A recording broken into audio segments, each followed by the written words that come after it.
What is sweetest to your ear? Song and music, loud and clear. Play your pipe and drive out your fear. Music is love, yet flows this tear. La belle dame sans merci, the beautiful lady without pity. This is the poem by John Keats that we are going to read and study here. Let me write the title, the subtitle rather, or rather a title that we would call a translation of the French title La Belle Dame sans Merci.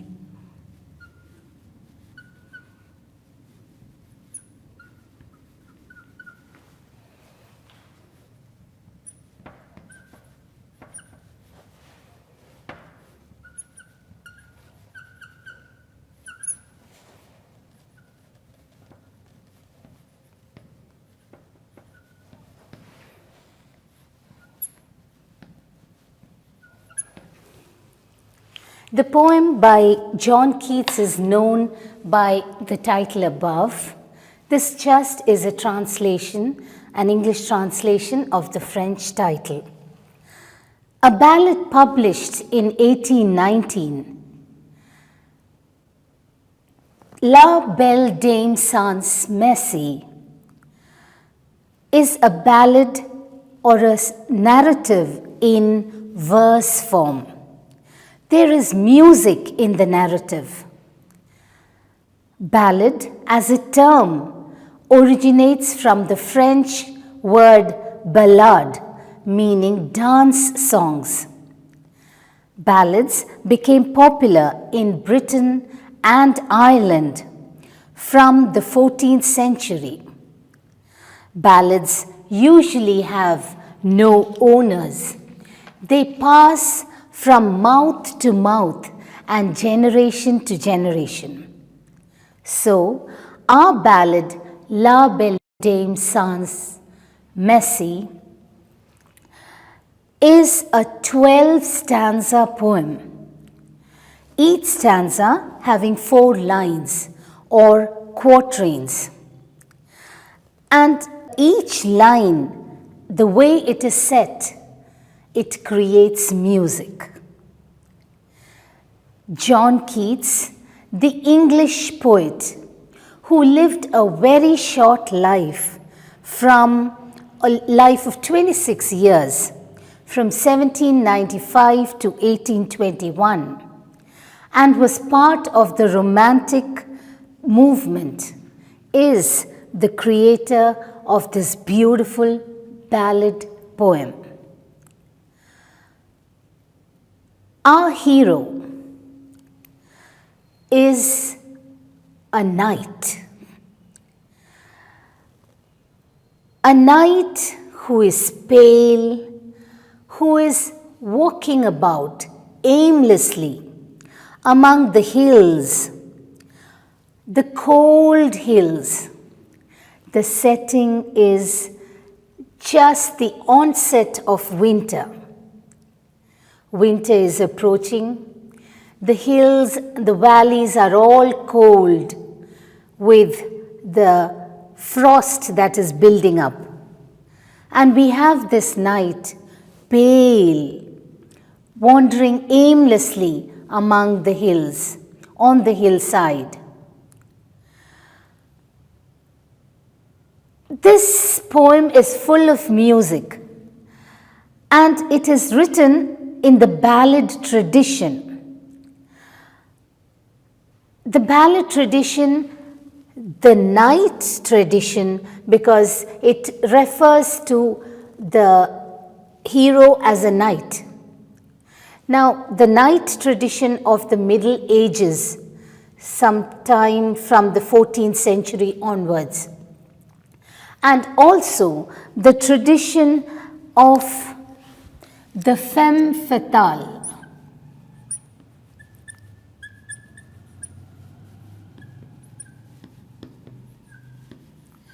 So there are about 3 traditions referred to or through which this poem travels. The tradition of the femme fatale, or I'll come to that, the medieval tradition of the knight, medieval knighthood,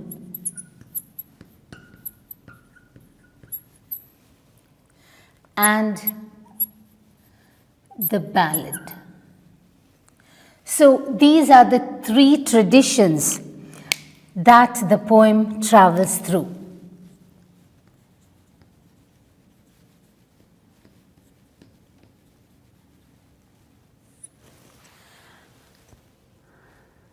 Femme fatale is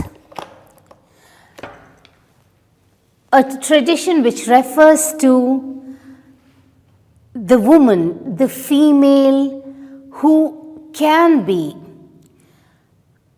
fatal to the person to whom she is connected. So the femme fatale is a beautiful woman. Her beauty cannot be described in words. She is enchanting, and this enchanting power of beauty catches hold of the person to whom she or with whom she falls in love. From that moment onwards, the person has no respite. He is sure to be done in, to go under, to be destroyed. And it is at this point that we find our knight, our pale knight, wandering, loitering, that is what the poem says, loitering, aimlessly, with a pale face, with a face that has seen the greatest tragedy of his life. Coming to the second tradition is that of medieval knighthood. The 14th century carried this idea of knights, where King Arthur and the knights of his round table, they were a group of knights who were picked out, selected for their bravery, for their expertise in warfare. They were brave soldiers, they were brave men, courageous to the point of excellence. But they held a very loving and caring heart within, hard on the outside and soft on the inside. These were the knights of the 14th century. Romance and adventure, war and looking after the sick, the wounded, and the suffering. These were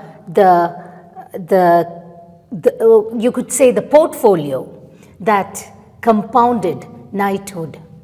When I said romance in the 14th century did not mean the romance, or did not mean love as it does mean now. In the 14th century, romance meant adventure, plain adventure. So we have a group of knights who were thirsty for adventure, who, when there was a war, they would fight the war bravely, devotedly, sincerely.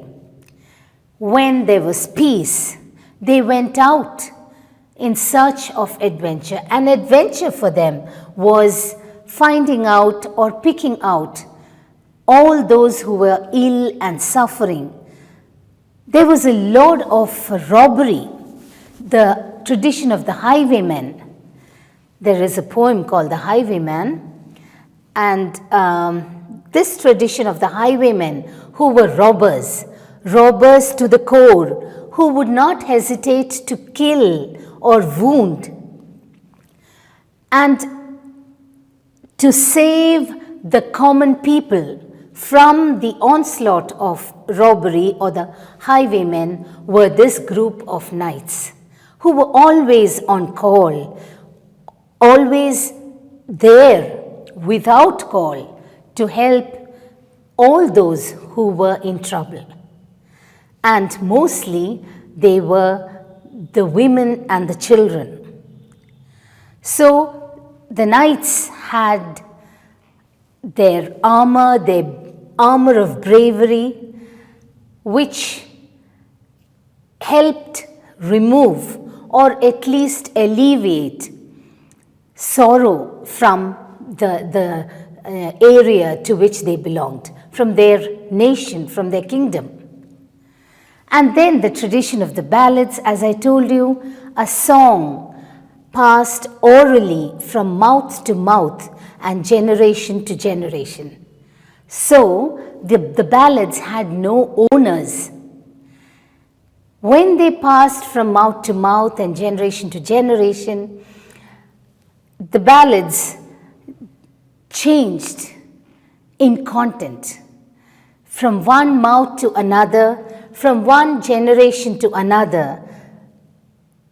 Events were added, modulations were changed, stories were included, stories were excluded, or details were excluded and other details imbibed, absorbed. So what evolved was a different version of each ballad. So each ballad, as you found it generation after generation, would rarely resemble the original version. So this is the tradition into which John Keats, the young poet, the poet who met with an illness and then contracted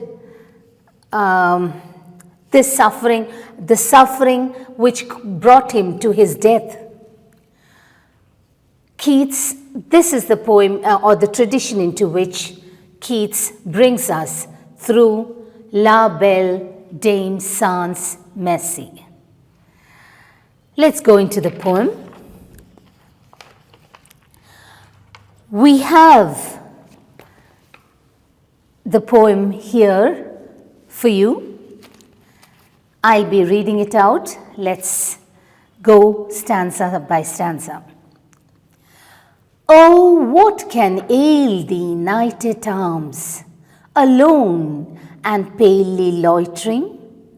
The sedge has withered from the lake, and no birds sing. Oh, what can ail thee, knight at arms, so haggard and woe-begone? The squirrel's granary is full, and the harvest's done. These two stanzas refer to or create the locale, the landscape for us to meet this knight at arms, or this medieval knight, the knight from the Middle Ages, who has been coming, or he has been just out of a war. He has done what he could do for his country, and now he is in trouble. And knights who alleviate trouble, who remove trouble, how can they be in trouble? And that precisely is what alerts us, excites us, and moves us to listen to this story, to observe this knight who is alone, pale, loitering. What does loitering mean? Loitering is wandering aimlessly. He doesn't know what he's doing. He doesn't know what he wants. He doesn't know where to go. And so we have this pale knight at arms, the knight who has been fighting, who is very, very customized to war. To see him in a different place in this situation is something that is unexpected, something that we do not digest. And what is happening around him? The sedge has withered from the lake. The sedge is the grass, the wild growth, the natural growth of plants and foliage that grows around a lake, by the side of the lake. The sedge has withered. See, the time is winter, approach of winter. And so you have the plants and the leaves all shrinking, drying, decaying. And no birds sing. We do not have birds flying about freely because the climate is not temperate, is not suitable for the birds to fly about freely. They would rather crouch, they would rather hide, they would rather sit beneath the foliage of trees. But there is no foliage, very little or very few leaves and fruits on the branches of the trees. So the birds would be hibernating, or they would have migrated to a different place. No birds sing. So look at the atmosphere. The atmosphere is so dry. There is the pale night. There is paleness there. There is no natural growth around. No birds sing. The sedge has withered. Look at the term withered. Again, an idea of decay. No birds sing. Oh, what can ail thee, knight at arms, so haggard and so woe-begone? Haggard is tired. And how would he be tired?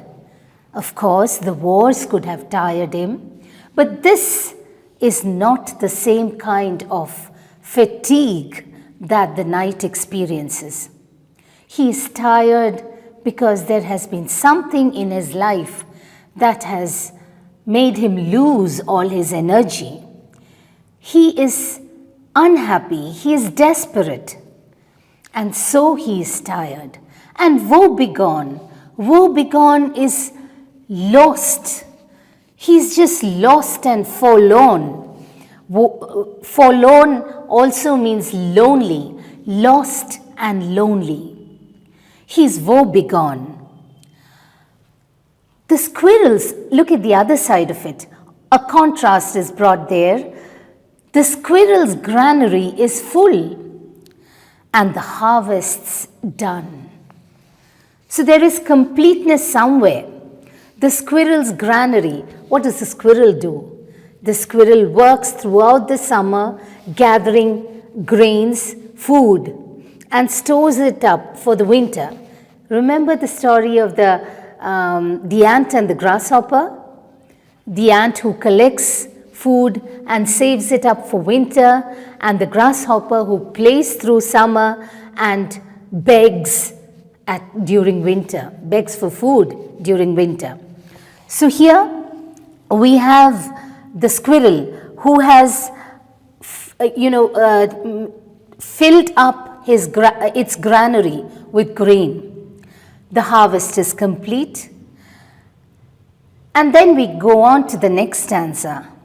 I see a lily on thy brow, with anguish moist and fever dew, and on thy cheeks a fading rose, fast withereth dew. A lily on thy brow. Now, the brow here refers to the forehead, and this part he sees a lily. What does the lily stand for?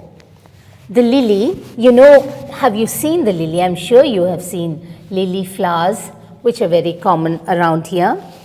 So we have seen lilies, which are flowers that are pale in color. You could have a pale white, or a pale pink. That would usually be the color of a lily. And this paleness, I mean the white color, is a white that does not carry the essence of blood or the color of pink. The white will be white and the pale pink will be pale pink. But here it is a white lily that is referred to, where you have the lily without the touch or trace of blood. And so there is paleness. When a person is pale, there will not be a trace of blood on his cheeks or her cheeks. So the lily, I see a lily on thy brow, with anguish moist and fever dew. You have anguish. Anguish is a kind of agony that consumes him. He's filled with this agony and he doesn't know how to control himself. He doesn't know what to do. He's so hurt within. And fever dew, there are droplets of moisture on his forehead, and it seems as if fever dew is found on plants and leaves. Early morning, you've seen dew collecting on plants and leaves, on flowers and leaves. And so here, fever dew would be the droplets of moisture that are there on his forehead, that signal that he is not well. There is something terribly wrong with him. A soldier on the battlefield who has fought terrible wars, frightening wars, and come out victorious is here a patient, suffering, not knowing how to act, not knowing what will come of him. No confidence, no dignity, no courage, no bravery. He is lying down defenseless, totally uncharacteristic of a knight. And here he says, and on thy cheeks a fading rose, fast withereth too. His cheeks that were once rich with the color of blood, with blood flowing through. When is a person healthy and pink? You say, I'm in the pink of health. So pink is a color that is associated with health. And here he has a fading rose on his cheeks, which is fast withering away. Again, the idea of wither, fast withering away. And the answer comes from the knight-at-arms. I met a lady in the meads, full beautiful, a fairy's child. Her hair was long, her foot was light, and her eyes were wild. I made a garland for her head, and bracelets too, and fragrant zone. She looked at me as she did laugh, and made sweet moan. This is the knight's answer. So there is this invisible narrator, or the invisible person there who is questioning the knight as to what has happened to him. He asks him, what has happened to you, O knight-at-arms? What ails you? What are you sorry about?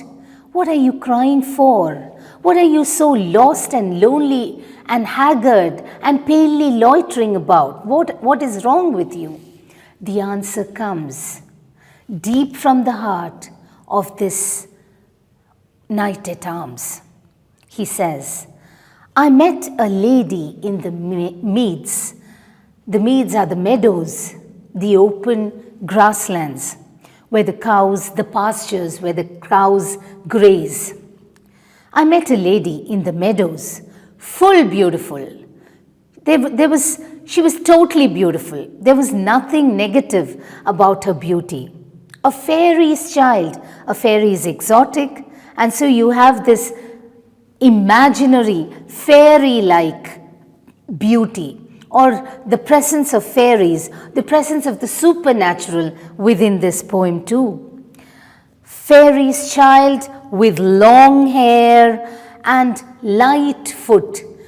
It was as if she was floating on the meadows. She was floating in the air. She did not want feet to walk on.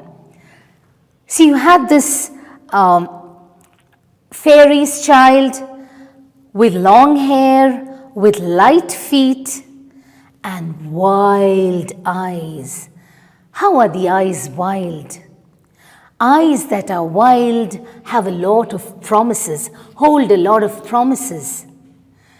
They do not give direct answers.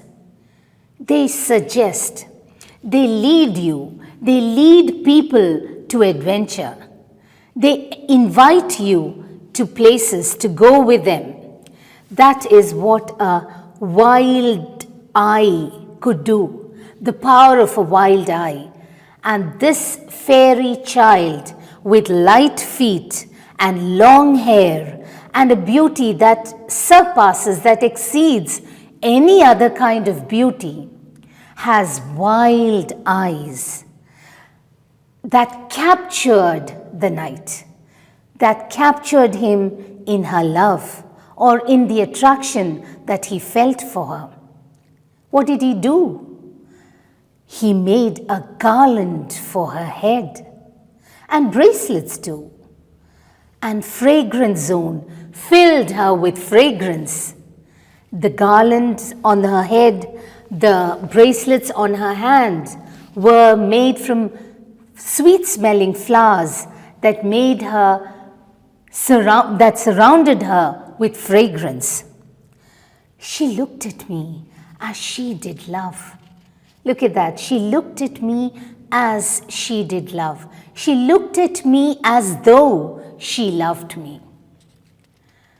And that was the look which captured the knight, which made him believe, made that poor knight, the credulous knight, being credulous is easily believing. So the knight easily believed her, believed this beauty, trusted this fairy child, so beautiful and so enchanting that he made garlands for her head, bracelets for her hand, and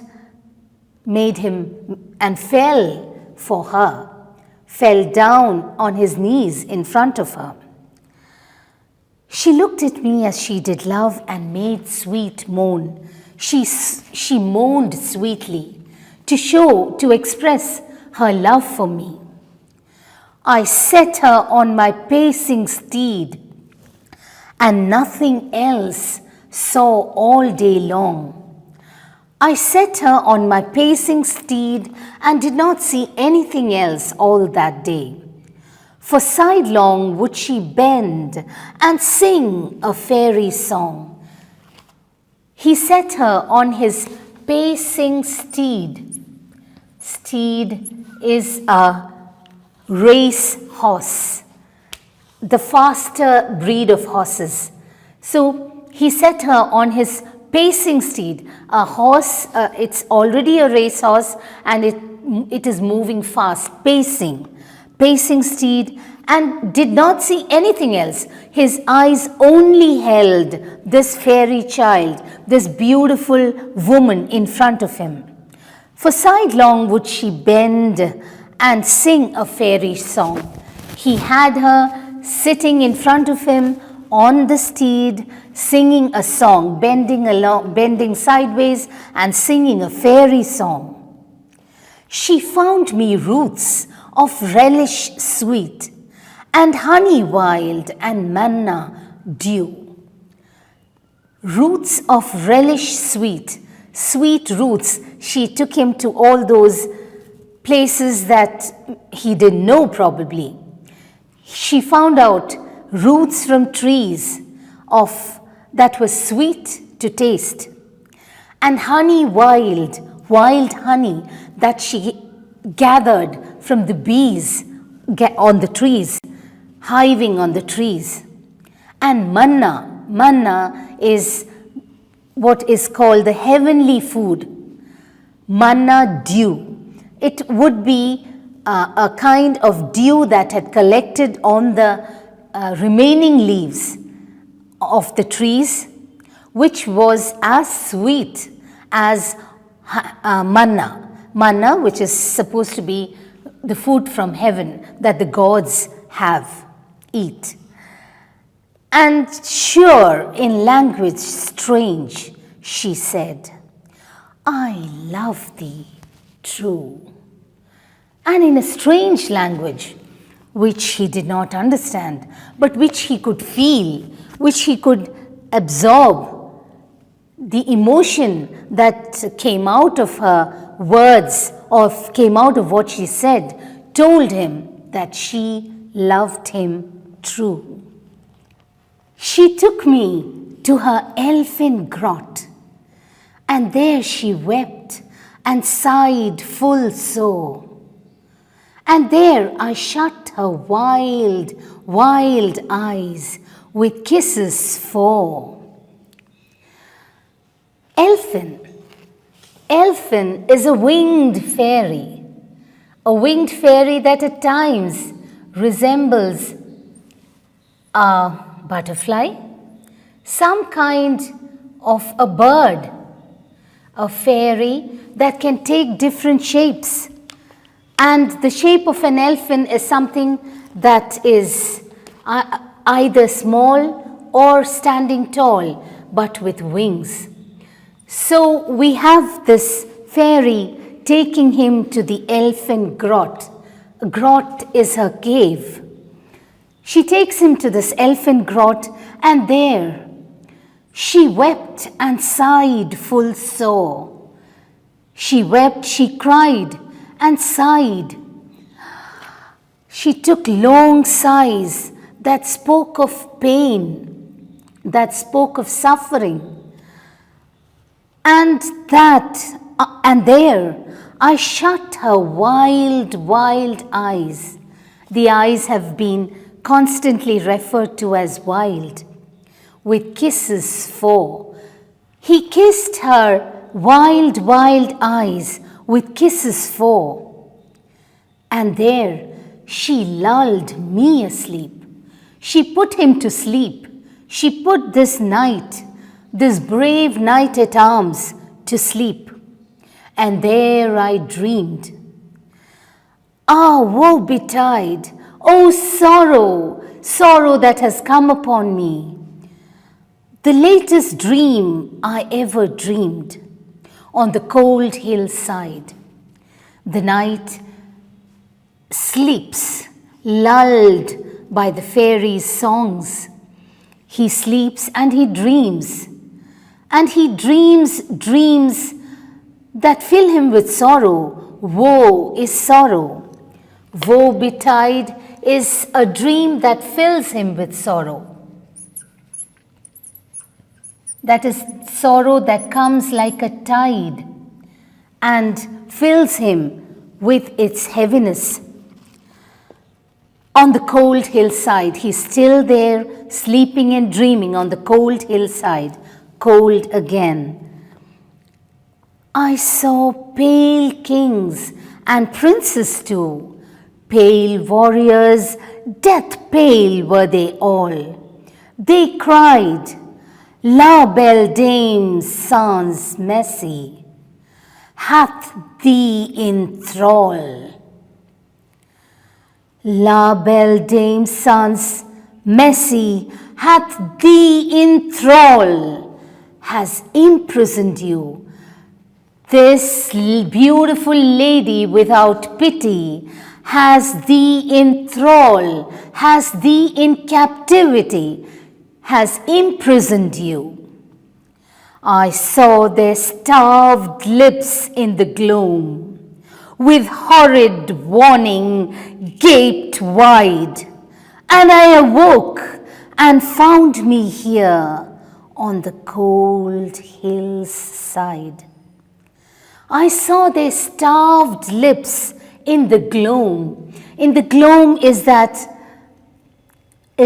misty kind of atmosphere in which you could see a dream. The dream he dreamt was filled with mist, was not clear, and through the gloam, the mist, he could see the starved lips of the kings crying out and warning him with their horrid lips that gaped wide, that told him, that woke him up and told him, beware, beware, you are in thrall, you are a prisoner. And I awoke and found me here on the cold hillside. I was back there on the cold hillside, awake, alone, and sad, and aware that something had happened to me, something terrible had happened to me that would change my life forever. And this is why I sojourn here, alone and palely loitering, though the sedge has withered from the lake and no birds sing. And that is how I'm back on the cold hillside where she left me. Where she left me, was it a dream? Was she really there? But whatever has happened has changed my life irreparably, irreversibly. I cannot be the same again. Can I ever go and fight a war the way I had fought it before? Can I ever be happy? Can I ever move on my pacing steed, fly on my pacing steed, and beat my hands or clap my hands in ecstasy? Because I'm pale and loitering all alone, even though the sedge has withered from the lake and no birds sing, where there are no people around, where everyone has taken to their houses, where the winter has driven everyone from the hills, from the pastures, from the meadows to their own homes. There am I, wandering on this cold hillside. Here ends the poem, leaving us to wonder what and where and how this knight-at-arms was caught, was enthralled, was put in captivity, was attracted, was promised love, was promised a lot of happiness, and then enthralled, put into captivity by the femme fatale, the elfin-like faery who had come and enchanted him. And here we leave the knight to wander in his sorrow and loiter aimlessly as we withdraw. Thank you.